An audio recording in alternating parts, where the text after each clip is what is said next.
감사합니다. 가이사랴 빌립보에서 베드로가 그토록 위대한 신앙의 고백을 했음에도 불구하고 곧바로 넘어진 것은 하나님의 일을 하면서도 사람의 생각을 했기 때문입니다. 지난주에 우리가 이 일을 좀 살펴보았는데요. 사람의 일을 생각한다. 겉으로는 하나님의 일을 하는 것 같은데 여전히 내 안에 사람의 일을 생각하고 있었어요. 그건 뭐냐면 내 안에 있는 이 탐욕과 이기심, 내가 그동안 쌓아왔던 세상적인 경험과 지식들, 세상으로부터 받은 영향 때문에 아직도 버리지 못하는 이 세상적인 기준과 가치관들, 이런 것이요, 하나님의 일을 한다고 하면서 이게 자꾸 발동이 되는 거예요. 이것이 나를 자꾸 사로잡고 있는 거예요. 그래서 무엇인가를 하다가도 자꾸 이 기준 속에 내가 집중하고 여기에 몰두하는 것, 이것이 바로 겉으로는 하나님의 일을 하면서도 속으로는 사람의 생각이 계속해서 일어나는 걸 얘기를 합니다. 이 때문에 베드로가 넘어졌습니다. 근데 이것은 2000년 전 베드로의 일만이 아닙니다. 지금 2000년 후에 이 시대를 살고 있는 우리 성도들에게도 동일하게 일어나고 있습니다. 그래서 우리가 믿음의 길을 가고 성도로 산다면 이 문제는 한 번쯤 해결하고 가야 됩니다.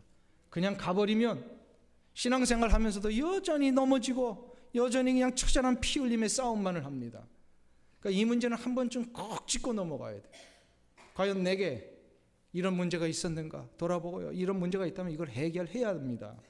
해결하는 방법을 오늘 주님께서 24절에서 가르쳐주고 계세요. 이 해결 방법을 크게 세 가지로 나누어 볼 수 있습니다. 첫 번째로, 베드로와 같이 넘어지지 아니하고 정말로 진정한 믿음의 길, 그리스도인의 길을 가기 위해서는 어떻게 해야 되느냐? 먼저 자기 부인을 해야 합니다. 자기를 부인하라. 한번 따라하겠습니다. 자기를 부인하라. 자기를 부인하는 것은 자기를 비우는 것을 얘기를 합니다. 우리 24절을 다 같이 한 목소리로 합독하겠습니다. 이에 예수께서 제자들에게 이르시되 아무든지 나를 따라오려거든 자기를 부인하고 자기 십자가를 지고 나를 좇을 것이니라. 아멘.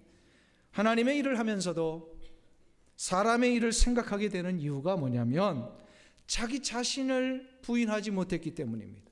자기 자신을 내려놓지 못했기 때문입니다. 그래서 주님께서 23절에서 베드로가 잘못한 것을 아주 호되게 질책하신 다음에 곧 이어서 24절을 말씀하신 거예요. 24절이 딱 떨어져서 그냥 나온 말씀이 아니고 23절의 연속석상에서 과연 베드로의 이 질책을 하신 다음에 베드로의 이 문제를 어떻게 해결해 주실 것인가, 이 문제를 어떻게 해결할 것인가를 가르쳐 주신 내용이 24절의 말씀이에요. 24절은 그래서 이런 거예요. 베드로야, 너가 지금 너도 모르는 사이에 사단의 앞잡이 노릇하고 있는 거 아니냐? 너가 왜 사탄이 좋아할 만한 이 말을 하고 이런 생각을 하고 있느냐? 하시면서 그것은 내가 내 자신 안에 있는 것을 아직도 비우지 못했기 때문이다. 이 이야기를 하시는 거예요. 그러니까 뭐 하시라는 거예요 지금? 뭐 하라고 하시는 거예요? 너를 비우라는 거예요. 내려놓으라는 거예요. 이것을 자기 부인이라고 얘기를 합니다. 실은 이 시대를 살고 있는 우리 그리스도인들의 문제이기도 합니다. 이것이 주님을 위해 무엇을 한다고 하면서도 여전히 그 안에 욕망이 있고 이기심이 도사리고 있습니다. 내 생각과 내 기준대로 하려고 하는 마음이 있습니다. 그래서 내 원하는 대로 뭐든지 자꾸 조종하려고 그래요. 하나님의 일을 하면서도요, 자꾸 내가 원하는 대로 조종해요. 마치 베드로가 예수님을 그리스도로 고백했음에도 불구하고 그는 예수님의 그리스도 되심을 세상적인 혁명, 로마 정부를 무너뜨리고 새로운 나라를 건설하는 그런 일을 하셔야만 그리스도가 아닙니까? 라고 자기의 생각대로 그냥 그리스도를 만들어버린 거예요. 이 문제가 왜 일어났다고요? 자기의 내면 속에 있는 허상을 무너뜨리지 못했기 때문에 그래요. 주님이 진짜 원하시는 것은요, 예수님의 실상을 보라는 거예요. 예수님이 진짜 무엇을 원하시는가를 봐야 되는 거예요. 자기 자신이 그려놓은 허상을 자꾸 추구하는 이 모습, 이게 베드로의 모습이었어요. 예수님은 지금 베드로에게 이 허상 무너뜨리라고 하십니다. 자기를 부인한다는 것은 자기가 만들어놓은 예수님에 대한 허상을 무너뜨리고 예수님이 원하시는 실상을 붙들라는 겁니다. 이거 무너뜨리지 않으면요, 이 허상을 무너뜨리지 않으면 여전히 하나님의 일 한다고 하면서도 내 일 하는 거예요. 자기 욕심대로 하는 거예요. 그래서 이 허상을 무너뜨리고 예수님의 실상을 붙들기 위해서는 어떻게 해야 되느냐? 그것이 바로 오늘 본문에서 주님이 말 자기를 비우는 것. 자기를 비우는 것. 이 캘리포니아 출신 중에 아주 저명한 역사학자가 한 분 계십니다. 지금도 현존하고 계시는데요. 토마스 리브스라고 하는 일반 역사학자이십니다. 근데 이분이요, 1996년도에 기독교에 관한 책을 하나 쓰셨어요. 일반 역사학자인데 그 책 이름이 참 흥미롭습니다. Empty Church. 뭐예요? 텅 빈 교회. 나중에 이 책을 좀 보시면 알지만 미국 교회 안에 저 남부 지역에 가면은요, 교회들마다 성도들이 꽉꽉 차요. 이 자리에 앉아 계신 성도님들처럼 뭐 자리에 꽉꽉 차는데 이 역사학자의 눈에 보니까 교회가 텅 빈 교회라는 거예요. 그러니까 한마디로 이분 굉장히 좀 냉철하게 자신의 그 역사적인 안목을 가지고 교회를 이제 생각하면서 책을 쓰셨어요. 그게 Empty Church인데 이 책 제목이 시사하듯이요, 현대 교회를 편의주의적이고 탐욕적인 경향들로 가득 찬 것이다 라고 아주 냉철하게 비판을 합니다. 그러면서 그가 했던 비판의 가장 그 핵심적인 단어를 한다 하더라면 교회를 이렇게 얘기를 합니다. Consumer Christianity. 무슨 얘기죠? 소비자 중심의 기독교. Consumer Christianity. 지금 미국 교회가 이렇게 전락했다는 거예요. Consumer Christianity로. 조금 더 이거를 쉽게 우리가 이해한다면 이분이 하신 말씀을 조금 제가 전달해 드린 것이 더 나을 것 같아요. 한번 잘 들어보세요. 현대 미국 기독교는 쉽고 편리한 것을 추구하려는 경향이 있다. 여기 동의하세요? 교회마다 지금 어떻게 되고 있어요? 여기서 컨슈머가 누굽니까? 소비자가 누굽니까? 누구일까요? 교인들을 얘기를 하는 거예요. 교인들. 지금 모든 미국의 교회들이 이 경향을 띠고 있다는 거예요. 어떻게든 편리하고 쉬운 것을 추구하는 이 교회들.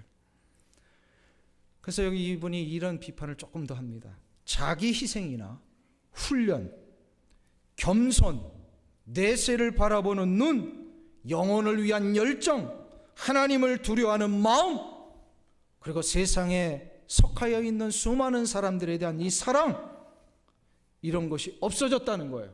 교회마다. 왜 그러냐? 교회가 그것을 요구하지 않습니다. 지금. 왜요? 소비자 중심의 교회가 됐으니까. 소비자 경제 원칙의 제1원칙이 뭘까요? 우리 경제학을 아시는 분들은 금방 말씀하실 것입니다. 최소의 비용으로 소비자에게 최대의 만족을 주는 겁니다. 그죠? 여기 많이 들어보셨잖아요. 그러니까 기업하시고 이런 경제 원리를 추구하시는 분들은 최소의 비용으로 최대의 유익을 얻는 거예요. 이거는 이제 경영주뿐만 아니라 또 이 소비자에게도 최대 만족을 줄 수 있어야 합니다. 이래야 이 기업에서 성공해요. 근데 이 경제 원칙이 교회 안에도 들어왔다는 거예요. 그래서 소비자 경제 원칙의 왕이 누구죠? 누가 왕이다? 소비자가 왕입니다. 근데 이 원칙이 들어오니까요, 소비자가 아까 누구라 그랬어요? 교인들이에요. 그러니까 교회 왕이 누구예요? 왕이 누가 돼버렸어요? 교인들이 돼버렸어요. 그러니까 교인들에게 만족을 주고 교인들이 원하는 것에 자꾸 집중하며 나가다 보니까 교회 본질들을 놓쳤다라는 겁니다. 그게 바로 뭐냐면 요즘 사람들이 편한 거, 쉬운 거, 편리한 거, 더 이상 교회에서 이 죄 같은 거 얘기하지 말라는 거예요. 와가지고 앉아있는데 부담스러운 얘기하지 말라는 거예요. 그냥 와서 우리를 좀 즐겁게 해주고 감동이나 주고 이 자리에 왔을 때 그래도 좀 뭔가 많은 거 얻고 돌아가는구나 해야 그 교회가 좋은 교회라는 거예요. 지금 요즘 이거를요 일반 신학자가 본 게 아니고요 일반 역사학자가 보고 있는 거예요. 이러면 교회 아니라는 거예요. 이분이 제가 아주 놀랐어요. 이분 신학 공부하신 분이 아닌데 어떻게 이런 그 안목을 가지고 얘기를 하셨을까? 절대로 교회에 부담 주지 않고 교인들에게 부담 주지 않고 이 이야기를 하면서 제 자신도 놀랐어요. 나도 모르는 사이 나도 어느 순간부터 교인들에게 부담 주는 얘기 하면 안 되겠다. 그러면서 이 헌금 얘기 하는 게 아주 금기시가 돼버리고 어느 순간부터. 그래서 제가 앞으로 헌금 얘기를 좀 해야 될 것 같아요. 부담되는 이야기를 해야 될 것 같아요. 왜요? 왕이 소비자가 아니고 누구세요? 교회 왕은 전능하신 하나님이시며 이 교회의 머리가 되신 예수 그리스도이십니다. 믿습니까? 그러니까 우리는 왕이 아니라 왕의 종입니다. 교인은 전능하신 예수 그리스도 앞에 종으로 살아야 되는 자들이에요. 그러니까 종이 되기 위해서는 어떻게 해야 돼요? 내가 편한 것, 내가 원하는 것을 요구하는 것이 아니라 나를 다 비워야 됩니다. 내가 죽어야 됩니다. 교회는 소비자 경제 원칙으로 되는 것이 아닙니다. 전능하신 하나님께서 우리 주 예수 그리스도를 교회의 머리로 세우신 이후에 그 예수 그리스도 때문에 구원받은 모든 성도들이 예수님을 왕으로 섬기며 전적으로 우리는 그의 백성이며 그의 기르시는 양이며 우리는 종으로 살아야 됩니다. 이게 진짜 교회예요. 이 교회가 되어야만 교회는 세상의 능력을 발휘해요. 이게 안 되니까 이 역사학자가 얘기를 하는 거예요. 교회가 능력이 없어졌다는 거예요. 꽉꽉 차서 앉아있는 것 같은데 다 empty church가 되어버렸다는 거죠. 얼마나 놀라운 통찰력입니까? 우리 세상 사람들의 지혜를 통하여 우리를 다시 한번 봐야 합니다. 우리가 뭘 놓치고 있는가? 사랑하는 성도님 여러분, 그냥 여기 와가지고 감동이나 받고 그냥 뿌듯한 이야기나 듣고 가는 것으로 그냥 교회 예배 드린다라고 생각하시면 안 되는 거예요. 그는 교회가 아니에요. 교회는 강연장이 아닙니다. 교회는요 전능하신 하나님을 예배하는 것이, 나를 드리는 것이, 내가 죽어야만 드릴 수 있습니다. 내가 제물이 되어야 합니다. 제물이 뭐죠? 제물은 죽는 겁니다. 내가 죽어야 돼요. 나를 비워야 돼요. 우리 교회는 영혼을 구원하여 제자 삼는 교회인 줄로 믿습니다. 아멘. 믿으시죠? 그래서 우리 광고 시간에 첫 광고의 멘트가 이거예요. 영혼을 구원하여 제자 삼는 오렌지 카운티 한인교회 오신 걸 환영합니다. 우리 교회가 이것을 위해 달려왔고 앞으로도 계속해서 달려가리라고 믿습니다. 그리고 저 역시도 제자 훈련을 하는 일이 목회에 굉장히 중요한 부분이라고 생각하고 지금까지 여기에 이제 달려왔습니다. 그래서 제가 이 제자 훈련을 처음 접했을 때 저에게는 한 가지 흥분이 되는 확신이 있었어요. 기대가 있었어요. 제가 목회할 때 성도들에게 제자 훈련을 함께 하기만 하면 저는 성도들이요 다 순교자가 될 줄 알았어요. 진짜 그 확신이 있어요. 막 흥분이 됐었어요. 제자 훈련을 처음 접했을 때. 하나님이 뭐 그런 또 축복을 주시기도 했고요. 제가 이 제자 훈련을 하면 정말로 모든 성도들이 물불을 가리지 아니하고 자기의 모든 것, 베드로처럼 자기 배까지도 다 버려두고 주님을 쫓아가는, 그래서 하나님의 거룩한 영광과 복음의 역사를 위해 물질도 내어놓고 건강도 다 내려놓고 하나님의 거룩한 뜻을 위해 함께 따라가는 이 귀한 순교자들이 다 나올 것이다. 저는 그렇게 생각을 했어요. 근데 막상 제자 훈련하고 보니까 그렇지 않더라고요. 어떨 때는 제자 훈련 받은 그분이 교회 문제를 일으키기도 하고, 어떨 때는 제자 훈련을 그렇게 열심히 받았다고 하는데 가정에서 일터에서 세상 사람들보다 더 못한 일들을 하는 경우도 가끔 보았어요. 왜 그랬을까? 왜 이런 일이 일어날까? 주님의 제자가 되면 분명히 순교자가 될 텐데 순교는커녕 자꾸 다른 사람 순교시키니까 이게 어떻게 하면 어떻게 된 문제일까? 실은 제가 심각한 고민을 최 근래에 하고 있습니다. 하고 있어요. 이건 현재도 하고 있는 문제입니다. 근데 최근에 깨달은 사실이 하나 있습니다. 제가 제자 훈련을 하면서 아주 중요한 핵심 하나를 놓쳤다라는 것입니다. 그게 바로 뭐냐면 자기를 비우는 이 훈련을 못한 겁니다. 제자 훈련을 시작을 했지만 자기를 비우는 이 훈련을 하지 못한 거예요. 제자가 된다는 것이 무엇인가? 다시 한번 그래서 우리 생각해 봐야 합니다. 제자가 된다라고 하는 것은 무슨 과정을 하나 마치는 것으로 만족하는 게 아닙니다. 무슨 성경 공부 하나 끝내는 것이 아닙니다. 제자가 된다는 것은, 주님을 따른다라고 하는 것은 자기를 먼저 비우는 결단을 시작해야 됩니다. 자기 비우는 이 결단이 시작되지 않으면 제자 훈련 학교에 아직 입학도 하지 않은 거예요. 주님이 그래서 나를 따라오려고 뭘 하라고 해요? 지금 이 말씀에서 자기를 비우라 말씀하시잖아요. 사랑하는 성도님 여러분, 좀 나이가 드셔가지고 나는 이제 제자 훈련 못해요 하시는 분들이 있을지 모르겠어요.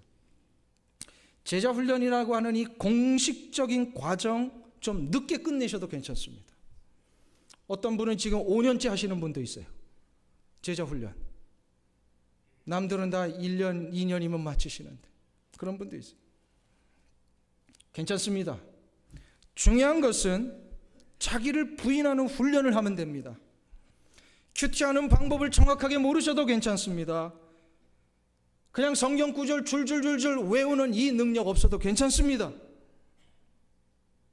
중요한 것은 자기를 내어 버리는 이 결단을 시작하는 겁니다. 이러면 여러분들은 제자 훈련에 거의 90%는 끝내신 거예요. 자기를 내어버리는 이 결단이 시작이 되면 그의 영혼은 생명의 능력으로 채워질 것입니다. 여기에는 목사도 예외가 아닙니다. 여기에는 모든 직분자도 예외가 아닙니다. 어떤 일을 맡은지 간에 자기를 먼저 비우는 이것이 되어야만 주님을 따라가는 그 첫 발을 내디딜 수 있더라는 거예요. 첫 발을 내디딜 수가 있어요. 가을이 되면 나뭇가지에 붙어있는 나뭇잎들이 떨어지지요. 잎사귀의 입장에서 보면 떨어지는 거지만 나무의 입장에서 보면 그게 버리는 겁니다. 잎사귀가 자기 것이고 자기의 소유잖아요. 그런데 나무 가지는 잎사귀를 버립니다. 왜요? 버려야만 다음에 더 풍성한 나뭇잎을 맺을 수 있기 때문입니다. 삼류 소설가와 인류 소설가의 차이가 뭔지 아세요?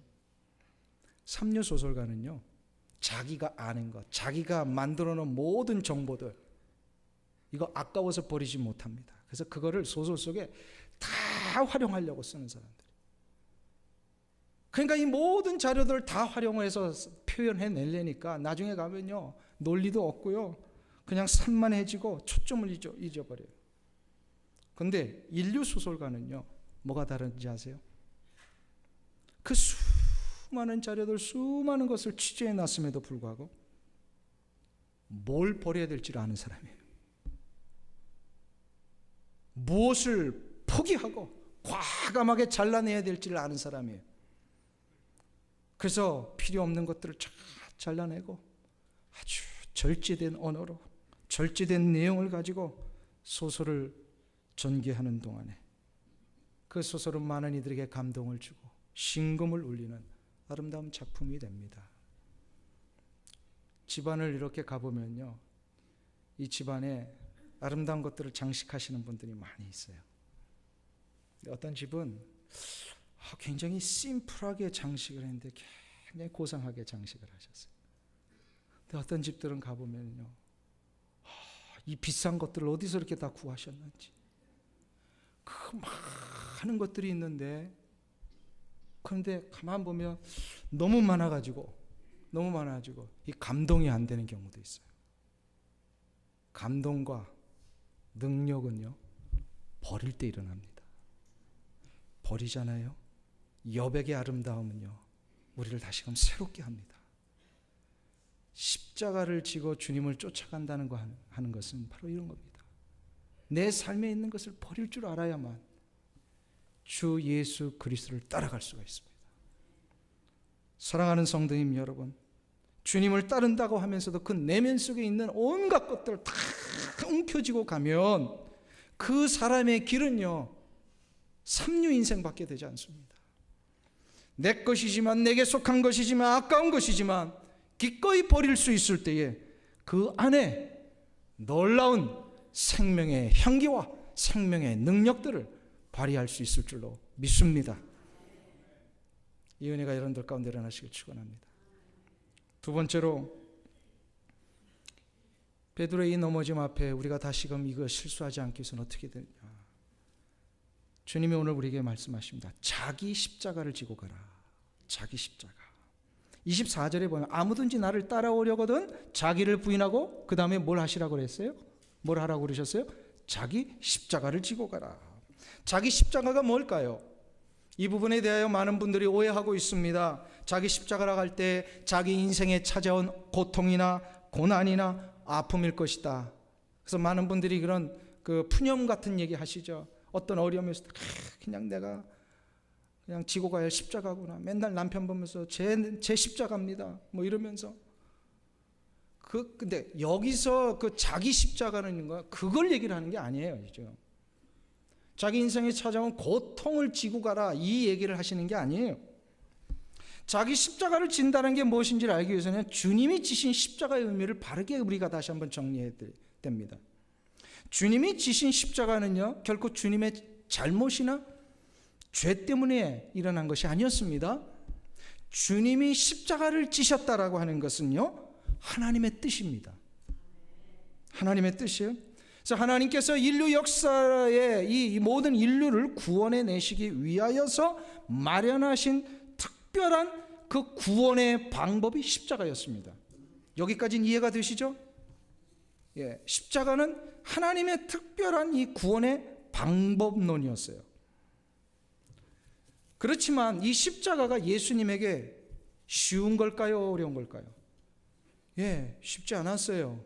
어려운 문제였어요. 예수님조차도 이 문제 때문에 간절히 고민하며 기도하셨잖아요. 겟세마네 동산에서 십자가에 달려 돌아가시기 전에 이 밤을 새어가며 할 수만 있다면 이 잔이 내게서 지나가게 하옵소서.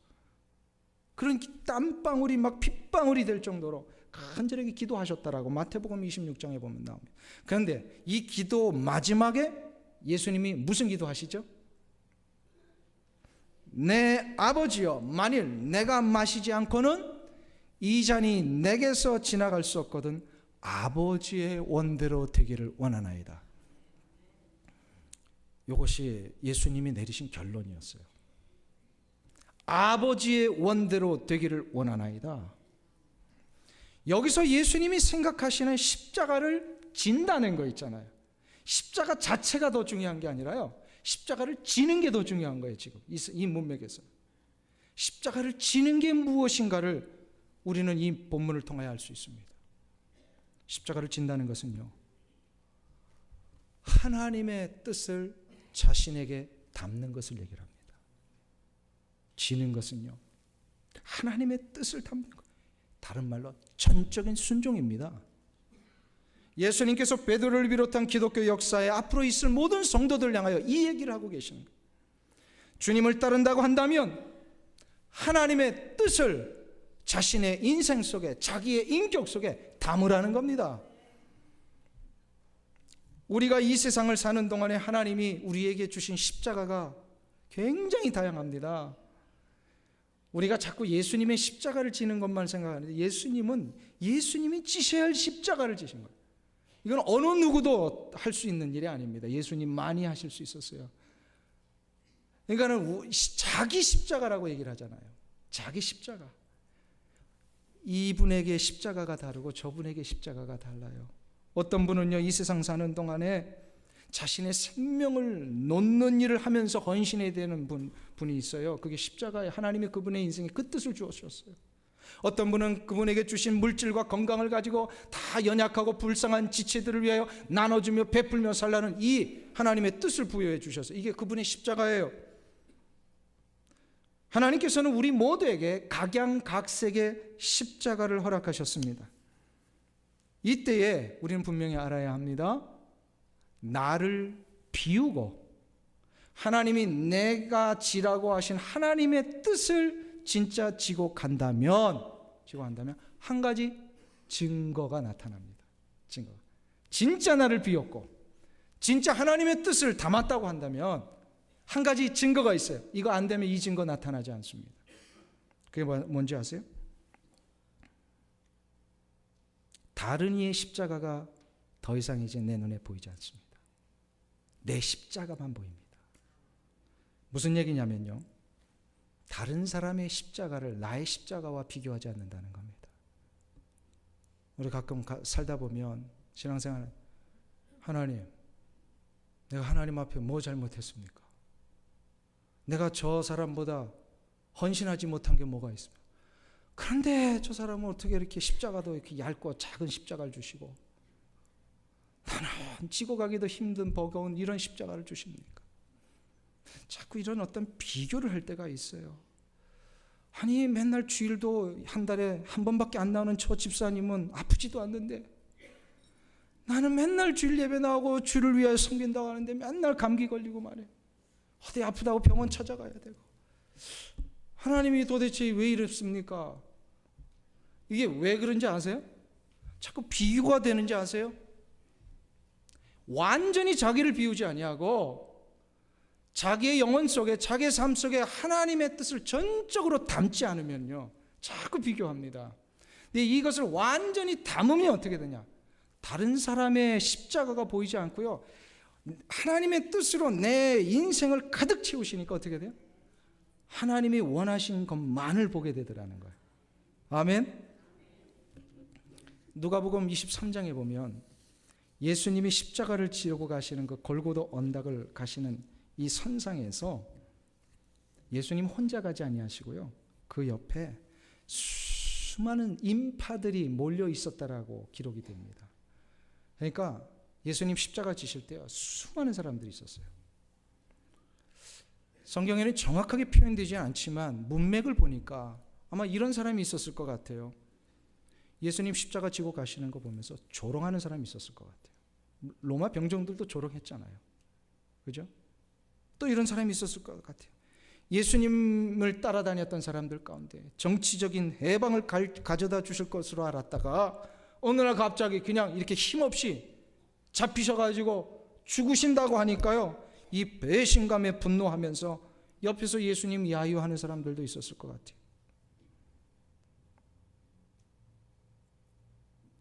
그리고 어쩌면 이런 사람도 있지 않았을까요?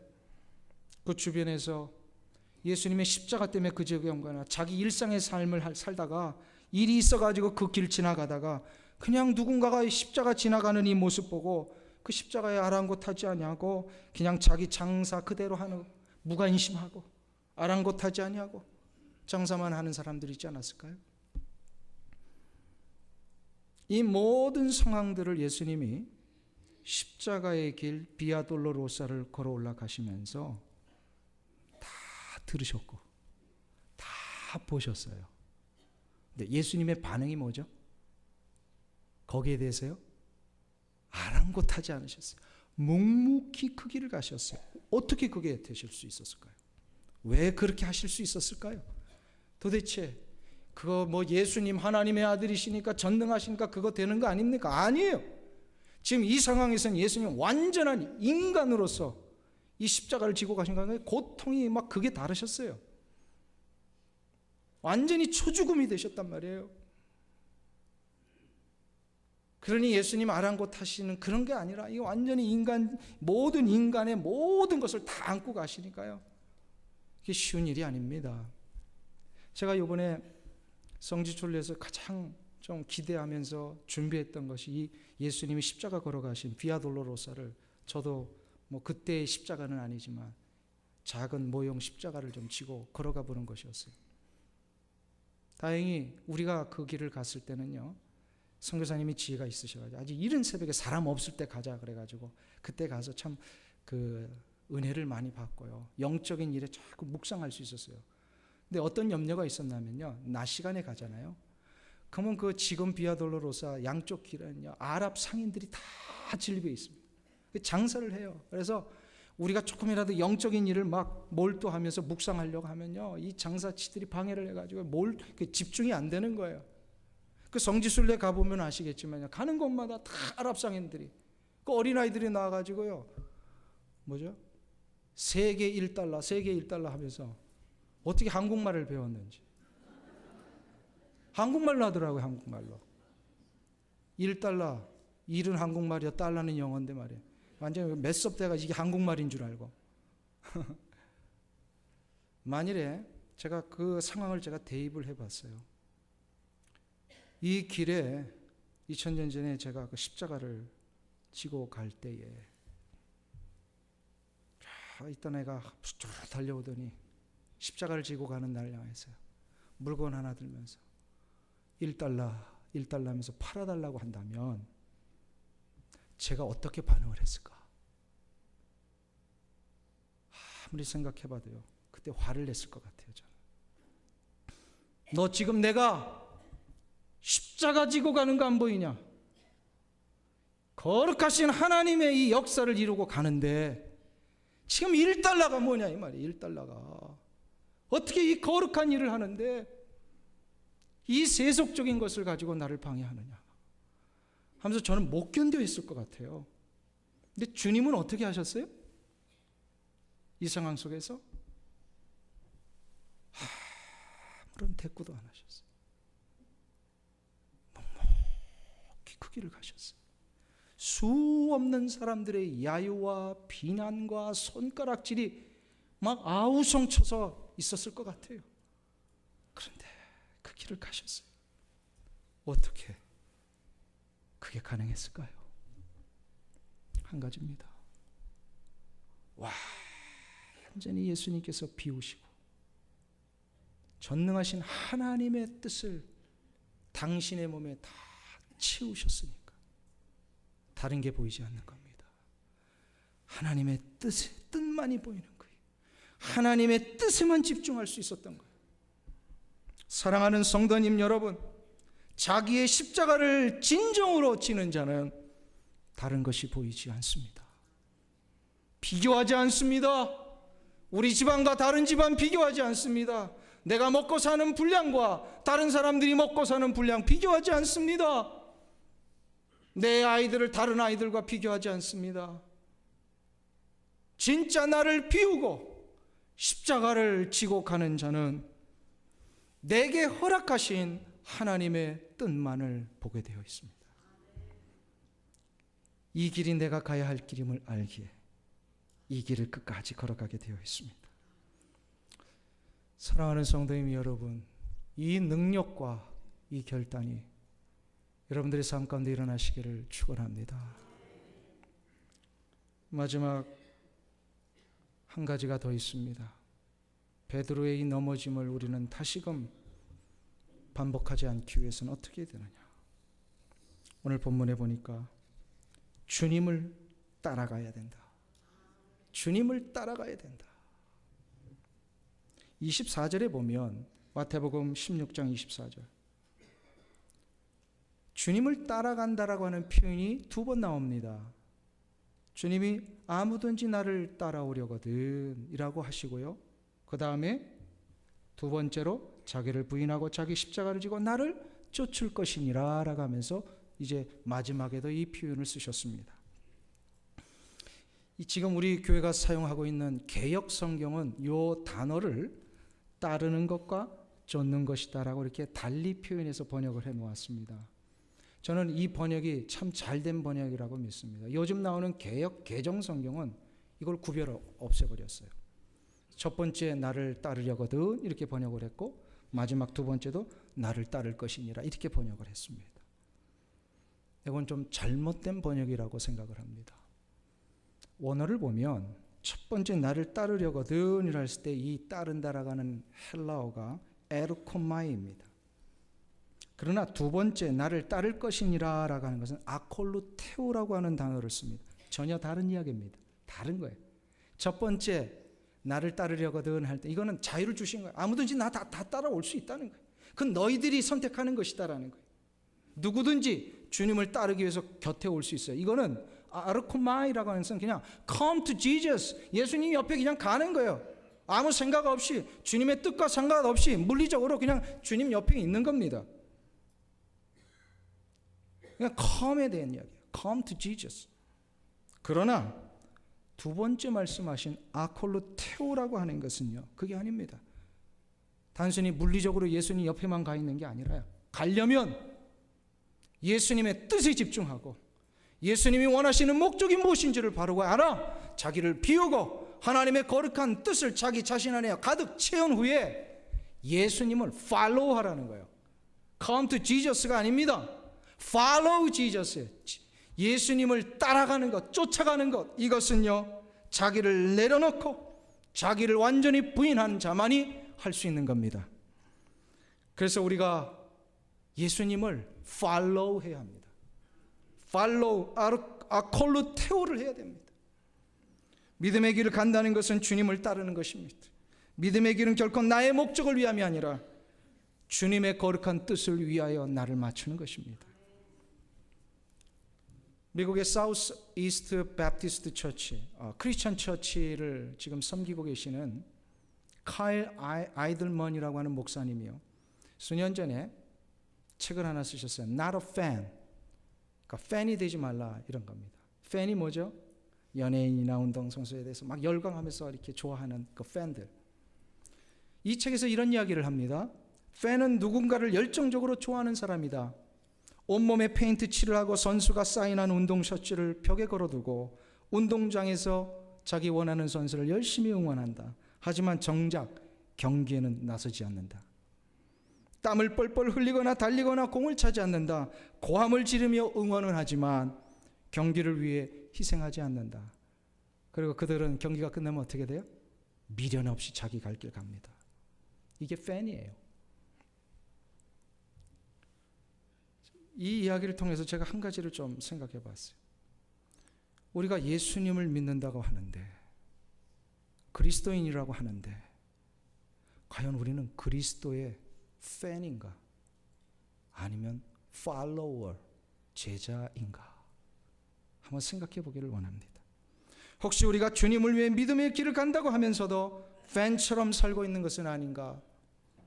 예수님에 대하여 환호하기도 하고 예수님에 대하여 찬양하기도 하고 갈채를 보내지만 정작 예수님을 위해서 내가 헌신하고 희생하고 주님의 그 길을 함께 가겠다고 결단하고 있는가? 사랑하는 성도님 여러분, 여러분에게 묻고 싶습니다. 여러분은 예수님의 팬입니까? 제자이십니까? 할렐루야. 모두가 다 제자이시기를 축원합니다. 주님은 지금 우리에게 말씀하고 계십니다. 나를 따라오려거든 아르코마이 하지 말고 아콜루테오 하라. Come to Jesus. 그냥 물리적으로만 가 있는 게 아니라 예수님을 We have to follow Jesus. 예수님을 따라가야 합니다. 쫓아가야 합니다. 오늘은 주님께서 십자가에 달려 돌아가시기 위해 기꺼이 예루살렘을 입성하신 날을 기념하는 종려주일입니다. 주님의 입성을 백성들이 종려나무 가지를 흔들며 맞이했다 그래서 오늘을 종려주일이라고 하는 것입니다. 그러나 이 주일에 오늘 다시 생각해 보기를 원합니다. 정작 우리가 높이 들고 주님을 맞이해야 할 것은 종려나무 가지가 아닙니다. 주님이 우리에게 부탁하신 그 말씀의 명령입니다. 자기를 부인하고 자기 십자가를 지고 주님을 따라가는 이 말씀의 능력을 붙들며 내가 주님을 맞이하겠습니다. 이것을 흔들며 종려주일을 보내는 것이 바로 주님이 2000년 전에 원하셨던 것이라고 믿습니다.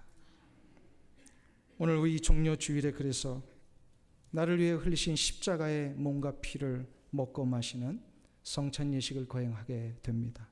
이 예식을 통해 우리를 부인하고 우리의 십자가를 지고 예수 그리스도를 직접 따라 쫓아가는, 그래 다른 것이 이제는 더 이상 보이지 아니하고 오직 구속한 주만 바라보시는 전능하신 하나님의 백성들 되시기를 간절히 축원합니다.